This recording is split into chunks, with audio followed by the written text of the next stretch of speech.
10.15 부동산 대책 후폭풍이 이어지는 가운데 이재명 대통령이 어제 국무회의에서 투기 차단 총력전을 지시했습니다. 이 대통령 발언과 여야 목소리 들어보겠습니다. 가용한 정책 수단, 역량을 집중 투입해서 경고등이 켜진 비생산적 투기 수요를 철저하게 억제해야 합니다. 12월까지는 시군구별 구체적인 공급 계획을 포함하는 주택 공급 관련한 세부 계획을 마련하도록 하겠습니다. 우리 당은 정부와 함께 부동산 안정 그리고 산업의 성장, 국민 분배 이런 선순환 구조가 잘 만들어지도록 하기 위해서 끝까지 책임 있게 다하도록 하겠습니다. 민주당이 10.15 부동산 대책으로 여론이 험악해지자 뒤늦게 공급 호소인으로 변신 중입니다. 공급 물타기 백날 해봤자입니다. 철회가 답입니다. 이재명 대통령이 부동산을 직접 언급하진 않았지만 코스피 3,800 돌파를 거론하면서 비생산적 투기 수요를 철저하게 억제해야 한다고 한 것은 이 15 대책에서 보여준 부동산 강경기조 이어가겠다는 의미로 해석이 되고 있습니다. 지금 다만 청년, 서민, 신혼부부 이런 실수요자들 사이에서 이번 부동산 대책에 대해서 굉장히 여러 가지 우려와 비판들이 나오고 있는데 이 목소리를 이재명 대통령도 모르지 않을 것으로 생각이 되거든요. 이런 말 한 이유가 뭐라 보십니까? 물론 이재명 대통령이 주택과 관련된 언급은 하지 않았지만, 그러나 실제 그 의미 안에는 이제 집과 관련된 문제가 있죠. 근데 저 부분은 사실 저는 좀 의아한 게 이게 주거안전대책이라는 그 주거안정책의 일환으로 하는 것이 아니고 그러면 사회수석실이 해야 되는 것이거든요. 이걸 경제정책 측면으로 보기 때문에 물론 경제정책적 측면도 있지만 실제 주거안정정책 측면이 더 크다는 거죠. 우리나라 주거보급률이 그러니까 자가보유율이 60%뿐이 안 돼요. 그러면 나머지 40%는 어쨌든 집을 살려는 잠재적인 수요자라고 보면 그들이 다 투기 수요는 아닐 거 아니에요. 그다음에 그간에 정부 고위 관계자들이 해왔던 거 투기를 해온 건 아닐 거 아니에요. 그렇다면 대통령의 저 말씀은 앞뒤가 안 맞는 말씀이고 또 하나는 저 말에 이제 주식을 사시는 많은 분들 중에 전국적으로 집을 사기 위한 준비자금 형성의 기회로 보고 주식 투자하는 분도 많아요. 그러니까 이런 전반적인 현장 진단, 국민적 의사 진단에 대해서 뭔가 잘못된 경로를 통한 잘못된 정보를 갖고 계신 게 아닌가라는 생각이 듭니다. 물론 지금 정부 여당 입장에서는 11.15 대책 시행된 지 아직 일주일밖에 안 됐기 때문에 좀 기다려달라. 효과가 나올 때까지 좀 보자라는 입장일 순 있겠습니다만 야당에서는 결과 너무 뻔한 거 아니냐. 현금 있는 사람들만 집 사게 되는 거 아니겠느냐라는 비판이 나오고 있는 상황입니다. 다만 지금 이재명 대통령 돌파에 나서겠다는 뜻으로 해석이 되거든요. 이거 뭐라 보십니까? 지금 그러니까 현금 가진 현금 부자들만 집을 살 수 있는 거 아니냐 이런 비판 당연히 하실 수도 있습니다만 오히려 그렇기 때문에 지금 이 토지거래 허가제가 필요한 부분이 있었다라고 보는 것입니다. 실거주를 목적으로 하는 분들에 한해서 집을 좀 사라.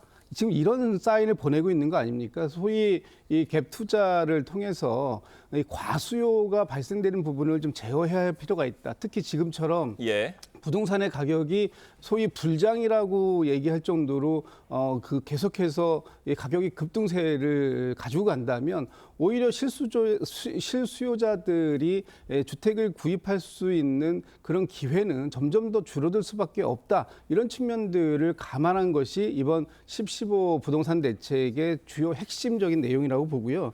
지금 이 부동산 거품이 발생될 가능성이 매우 큽니다.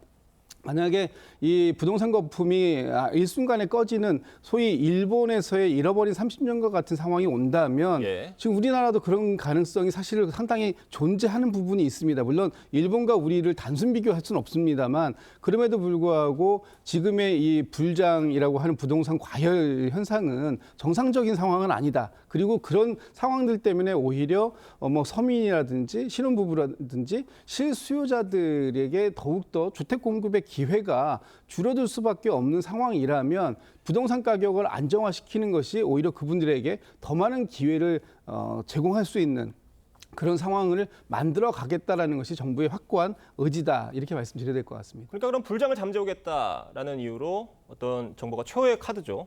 보유세 인상 만지작거리는 분위기였는데 지금 대통령실에서는 일단 선을 긋는 분위기 같습니다. 아직까지 언급을 안 하는 것뿐이지 아마 검토는 하고 있다고 저는 생각을 하고요. 그 11.15 대책을 발표할 당시에도 보유세 거래세를 조정하겠다라고 밝힌 부분이 있어요. 그 연이어서 이제 구윤철 부총리는 또 1%의 예를 들면서 1%의 보유세가 갖는 여러 가지 부동산에 미치는 영향에 대해서 언급을 했기 때문에 보유세는 검토를 할 것이다. 심지어 뭐 예전에 선거 때는 국토보유세 이런 문제도 나왔잖아요. 예. 그러니까 세금이 뒤따라올 수밖에 없고 그 세금이 뒤따라오는 것에 대한 민심 위반을 사전에 예방하기 위해서 대통령께서 저렇게 강력한 이게 투기 수요다, 이게 생산적 수요로 돌려야 된다라는 경제 전반을 언급한 게 아닌가라는 생각이 들고. 예. 근데 보유세를 도입한다 하더라도 구윤철 부총리의 말씀처럼 그렇게 되는 게 아니에요.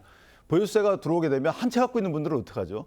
뭐 은퇴자나 이런 분들은 사실 세금을 내기 위해서 집을 또 저당 잡혀야 되는 이런 측면이 하나 있는 것이고, 만약에 두 채 갖고 있는 사람들은 적절히 해야 되겠지만 그 보유세, 늘어나는 보유세는 또 월세나 아니면 전세입자들한테 전가된다는 것이 저희가 경험적으로 알고 있기 때문에 저 부분을 또 꺼내든다는 저 말 자체가 부동산 가격을 올리려고 하는 것인지 전월세 그 시장을 안정화시키려고 하는 것인지 그 목적 자체가 조금 의아하다는 생각합니다.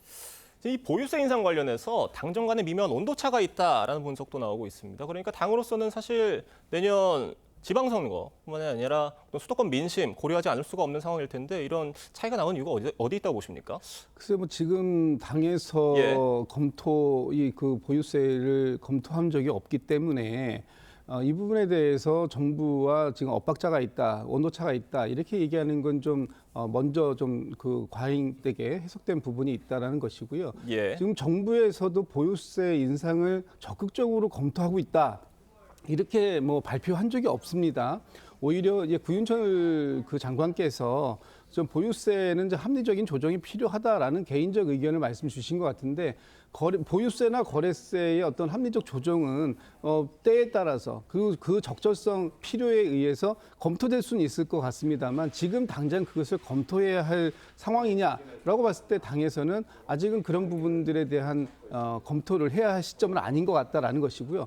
우선적으로 지금 공급에 대해서 많은 분들이 걱정을 하시고 또 공급이 제때에 원활하게 이루어지지 않을 것 같기 때문에 지금 수요 부분을 해소를 못하다 보니까 가격이 오르고 있다 이렇게 또 진단이 되고 있는 거 아닙니까? 그래서 우선적으로는 당에서도 이제 부동산 TF를 만들어서 공급 관련된 부분을 집중적으로 검토하겠다라는 것입니다. 그래서 예. 정책위 의장께서 발표하신 것처럼 12월 안으로 지역별로 좀 세분화된 공급 대책을 마련하고 그런 부분들이 그 국민들께 잘 전달될 수 있도록 먼저 말씀드리고 지금 이제 그 세제 개편과 관련해서는 아직은 전혀 검토를 하고 있지 않은 상황에서 너무 먼저 이 세제까지 그 분명하게 뭐 검토할 것이다라고 국민의힘이나 야당에서 주장하는 부분이 있는데 이 부분과 이런 부분들이 오히려 국민들의 심리를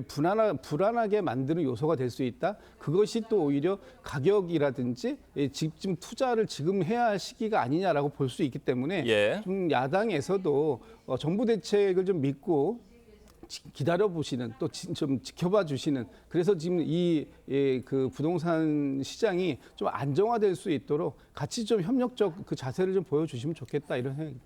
추가적인 대책이 나올 테니 좀 차분히 기다려달라라는 입장인 건데 지금 이런 상황에서요. 이번 부동산 대책의 주무부처인 이상경 국토부 차관의 발언을 놓고 야당의 비판이 이어지고 있습니다. 직접 들어보겠습니다. 지금 살려고 하니까 그런 스트레스를 받는데 시장이 안정화되고 그 안정화돼서 집값이 떨어지면 만약에 오르지 않고 유지가 되면 내 소득이 또 계속 또 벌게 되면 그 돈이 또 쌓이면 또 그때 가서 사면 되거든요. 어차피 기회는 돌아오게 돼 있다고 저희는 보고 있습니다. 이분이 유명 유튜브에 출연해서 집값이 안정되면 그때 사면 된다라고 얘기했습니다. 국민들은 정말 열불나는 유체이탈 발언으로 받아들이고 있습니다. 기다려서 사라고 막말을 했던 이상경 차관은 56억 원이 넘는 자산가입니다. 지금 집 사려고 하니까 스트레스 받는 거다. 돈 모아서 집값 떨어질 때까지 기다렸다가 그때 사라. 기회는 또 오지 않겠느냐. 이런 발언을 하셨는데 정작 본인은 갭 투자를 했다는 의혹에 휩싸였습니다. 다만 해명은 내놨는데 그 해명에 좀 어떻게 설득이 좀 되셨습니까? 아니 저분은 사실 정책을 만드시는 분이잖아요. 예. 그러니까 정책을 만드시는 분이 당신은 1년 전에 서둘러 샀어요. 네. 그것도 갭 투자, 전세금을 끼고 샀죠. 말씀은 뭐 이사 시점이 안 맞아서 했다는데 그러면 서둘러 살 필요가 없잖아. 이사 시즌이 오면 그때 사면 될 걸 미리 산 거잖아요. 하루라도 빨리 사야지만 가장 집을 저렴하게 살 수 있다는 생각을 갖고 산 거 아니겠어요? 그러니까 앞뒤가 안 맞는 말씀을 하신 거고 정책 위반자가 저렇게 주택이 오를 거라고 본인은 생각을 하고 집을 사놓고 나머지 분들한테는 내가 정책을 잘 만들어줄 테니까 집 내리면 그때 사. 그리고 빌리거나 뭐 전세금 넣고 이렇게 하지 말고 돈 벌면서 이게 어떻게 할 수 있는 말인가요? 저는 그 웃으면서 저런 말씀을 하는 정치 위반자는 이제 직을 박탈해야 되지 않을까. 이거는 사실 잘못했다라고 사과로 끝날 일이 아니고 저런 분이 계속 부동산 정책을 만들어 갈 거기 때문에 저분은 사표를 받아야 된다라는 생각을 개인적으로 하고 있습니다. 집을 박탈해야 된다. 이런 재미난 표현을 해주셨는데, 그러니까 지금 이 차관 말대로 돈 모아서 집 사려면 200년 동안 모아야 된다라는 말이 지금 국민의힘에서 나오고 있습니다. 국민들 열불나게 하는 소리 좀 하지 마시라라고 비판을 했어요. 지금 1차관의 저 발언에 대해서 많은 분들이 비판적인 생각을 갖고 계신 거 충분히 이해가 됩니다. 근데 1차관의 저 발언의 어떤 그 뉘앙스랄까요? 저 발언의 최종적인 어떤 저 발언을 통해서 국민 여러분들께 드리고 싶었던 말씀은 무엇이었을까라고 본다면 예. 지금 정부가 집값을 안정화시키기 위해서 최대의 노력을 하고 있으니 정부의 대책을 믿고 조금만 기다려 주시면 좋겠습니다라는 말씀이 아니었을까라는 저는 이제 선의로 해석이 됩니다. 그렇게 지금 정부가 어쨌든 뜨거워진 그 부동산 시장을 과열을 좀 시킨다면, 그래서 실수요자들에게 조금 더 그 주택 마련의 기회를 제공할 수 있게끔 노력을 하고 있습니다.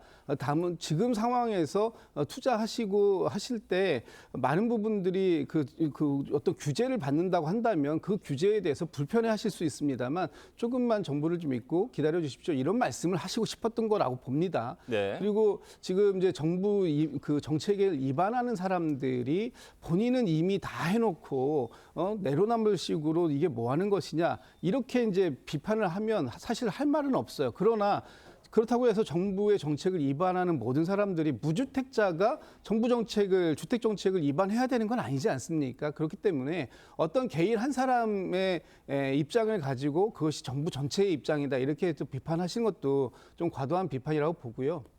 지금 중요한 것은 그 정부 정책자들이 상당히 신중한 발언을 하는 것도 필요합니다만 결국은 정부가 왜 이러한 대책을 내놓을 수밖에 없었는가? 지금 우리 그 부동산 시장에 주고자 하는 메시지는 무엇인가 하는 부분에 조금 더 본질적인 부분에 집중해 주시면 어떨까 이런 생각을 갖고 있습니다. 제가 짧게 말씀드리면 그러니까 저런 분이 본인은 서둘러 집을 사놓고 그것도 갭 투자 형식으로 그 많은 집값이 앞으로 오른다는 거잖아요. 그런 시그널을 갖고 있으면서 국민께는 집값 안정화된다라고 주는 메시지가 국민께 과연 신뢰를 얻느냐 이 문제 하나 있는 거고 또 하나 상당수의 정부 그 대통령실에 있는 그 고위직 공직자하고 국회의원들이 지금 강남이나 아니면 이번 토지거래 허가 구역으로 묶인 지역에 있으면서 과연 그 해당 지역에 있는 집값을 잡으려고 노력을 진짜 할 것이냐 이런 근본적인 또 정책에 대한 위반자에 대한 어떤 신뢰 불신이 있는 거예요. 이거를 불식시키려면 어떤 노력을 해야 될지 예를 들어서 먼저 본인들이 노력을 해놓고 그다음에 그 노력들과 부합하는 내용의 정책을 추진하는 것이 맞지 않겠느냐. 이거는 기본 아닌가요? 물론 말씀해 주신 대로 무주택자만 부동산 정책 만들어라라는 법은 없지만 경제는 심리라는 말이 있잖아요. 국민들 입장에서 어떤 경제 정책이 공감이 되어야 그 정책도 어떤 실효를 거두는 법이라는 얘기인 건데 지금 부동산 정책, 핵심 정책을 맡은 관료 3인방 말씀해 주신 것처럼 강남 아파트, 30억 원이 넘는 강남 아파트를 보유하고 있다는 이런 어떤 국민들 마음과는 좀 동떨어진 사실들이 자꾸 나오면서 또 내로남불 논란이 계속 비판이 나오고 있는 것 같아요. 그래서 이 부분이 상당히 좀 아픈 부분입니다. 저희 입장에서도 지금 이 정책을 위반하시는 분들이 지금 강남에 고가의 주택을 소유하고 있다. 그것도 뭐 다주택을 소유하신 분도 계시다. 그런데 왜 다른 사람들은 주택을 살 수 없게 이렇게 규제를 강화했느냐. 이런 비판의 말씀 저는 충분히 있을 수도 있다고 생각하고 그 부분에 대해서 저희가 사실 말씀드리기가 굉장히 좀 그 어려운 측면이 있어요. 그러나 지금 정부 정책을 담당하는 사람들이 자신들이 과거에 어떤 저는 투자라고 보지는 않습니다만 이런 투자를 했다고 해서 지금의 그런 상태를 그럼 다 방치해야 되는 것이냐? 저도 이렇게 해서 집을 샀으니까 여러분들도 알아서 스스로 시장의 논리에 맞춰서 그냥 집 사실 때까지 열심히 투자하십시오라고 해야 되는 것인가? 그렇지 하게 할 수 없는 부분이 있기 때문에 결국은 정부 당국자들이 나서서 지금의 이 상황을 정상화하려고 안정화하려고 하는 노력을 할 수밖에 없는 것 아닌가. 그런 측면을 좀 봐주십사라는 이제 말씀을 드리는 것이고요. 좀 전에 신뢰 말씀을 주셨습니다. 예. 정부 당국자가 먼저 모범을 보여야 되는 것이고 신뢰를 받을 수 있도록 노력해야 된다는 말씀도 맞습니다. 그 부분도 뼈아프게 받아야 되는 부분입니다만 지금의 당국자들이 그렇다고 해서 모두 옷을 벗고 무주택자가 저는 앞으로 저도 이렇게 똑같이 하겠습니다. 그러니까 믿어주세요라고 말씀드렸을 때 과연 그것이 또 그럼 신뢰를 받는 길인가? 라는 측면에서 봤을 때 그런 부분은 아닌 것 같다. 지금의 상황을 어떻게 해서 진정시킬 것인가? 또 실소유자들, 실수요자들에게 어떻게 이 주택 마련의 기회를 더 보다 많이 제공할 수 있을 것인가 하는 쪽에 야당도 논의에 초점을 좀 맞춰주시면 국민들께 훨씬 더 이익되는 부분으로 이 정책이 부동산 정책이 만들어질 수 있지 않을까. 지금 어떤 개개인에 대해서 공격하는 부분이 과연 지금의 이 본질적인 문제를 해결하는 데 도움이 될 것인가 하는 측면에서 좀 생각해 주시면 좋겠다 이런 생각 가지고 있습니다. 알겠습니다. 11호 부동산 대책 파장 자세히 짚어봤고요. 다음 소식으로 넘어가 보겠습니다. 민중위 특검의 미공개 정보 이용 주식 매매 의혹을 두고 논란이 이어지고 있습니다. 어제 금감원 국감에서도 관련 공방이 벌어졌는데 들어보겠습니다. 이에 대한 조사 계획이 있습니까? 공소시가 완성된 지가 오래돼가지고 금감원이 감독 권한이나 이런 걸 통해서 할 수 있는 방법이 발견되지 못해서 결국 현실적으로는 어렵지 않을까. 민중기 특검이 어제 기자들의 질문에 자기는 위법이 없다라고 주장을 했습니다. 위법이 없다는 이 말에 믿음이 가시나요? 제가 지금 네, 알겠습니다. 그러니까 믿음이 간다는 얘기는 확실하게 못 하시네요. 저도 그렇습니다. 믿음이 안 갑니다. 주식 거래 정지 전 2시간 동안 거래된 금액만 260억입니다. 공소시효 15년, 즉 50억 이상 거래 불법 금액 그 요건에 무조건 해당이 됩니다. 지금 이 공소시효가 논란인데 이양수 의원 말대로 공소시효 15년이라고 한다고 해도 지금 2025년이니까 이게 이미 만료됐다라는 분석도 있습니다. 그렇게 되면 이거 수사할 수 있는 방법은 아예 없는 겁니까? 어떻게 보세요? 그러니까 이찬진 원장이 조금 더 고민을 하고 나와서 답변했으면 어땠을까라는 생각이 드는데 의심스러우면 일단 수사를 해야죠. 근데 문제는 뭐냐면 공소시효가 이게 2010년도경에 있었던 일이잖아요. 그러니까 저 의원님 말씀처럼 저게 만약에 피의 금액이 50억 이상이면 15년인데 그마저도 좀 만료된 시점인데 문제는 뭐냐면 2016년도에 그 대표이사가 11년 징역형이 확정이 됐어요. 공범이라고 보면 만약에 그 대표이사와 같이 미공개 정보 이용을 공모해서 했다라고 보게 되면 공범이 기소된 이후에는 다른 공모에 대해서는 공소시효가 정지가 돼요. 그러니까 그 기간은 뺀다는 거죠.